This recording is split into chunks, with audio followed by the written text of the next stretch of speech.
సపోతులు నమస్తే, ఎట్లున్నారు? అయితే ఇవాళ ఏం చేద్దామంటే గడ్డి మందు చల్దామని వచ్చిన. చూడండి ఒకసారి ఆ తట్టలో పెట్టుకొని వచ్చిన. అటే సంచులు కూడా తెచ్చుకున్నా.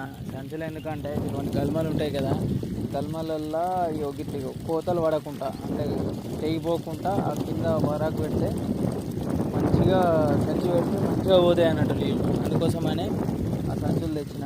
అయితే పార కూడా తెచ్చుకున్నా. అయితే ఎత్తుగలమలు ఉన్న కాడ గట్టు మూలకు ఎత్తగలము ఎత్తుండే, మొత్తం బాగా ఎత్తుండే, అదంతా తవ్వేసి సాపేసి మా బాబాయ్ దగ్గర వరి వీక్కొని వచ్చి అక్కడ వేసిన. ఇక్కడ తూకంలో కూర్చోలేదు. అయితే కూర్చోకుంటే నేను ఇప్పుడు కొంచెం వరి వీక్కొచ్చి గట్టిగా ఒత్తి పెట్టిన, అది చేసిన. అయితే ఏం చేయాలంటే ఇప్పుడు ఇక ఈ సంచులు తెచ్చిన కదా, సంచులన్నీ గల్మలకు ఎన్ని గల్మలు ఉన్నాయో అన్ని గల్మలకు పెట్టాలి. పెట్టి తర్వాత ఏం చేయాలంటే ఆయన గడ్డి మంది చల్లుకొని వెళ్ళిపోవాలి. ఫస్ట్ అయితే మనం గల్మలకు అయితే చేసుకోవాలి. చేసుకున్న తర్వాత గడ్డి మంది చల్లుకోవాలి. ఫస్ట్ ఎత్తు మిర్రలు ఉన్న కాడ సాపి వేసి వరి పెట్టేసిన, అయిపోయింది. ఇప్పుడు సెకండ్ పని ఏంటంటే సంచులు తెచ్చినాం కదా, ఆ సంచులు అన్నింటినీ మంచిగా గల్మల కాడ పెట్టుకోవాలి అన్నట్టు.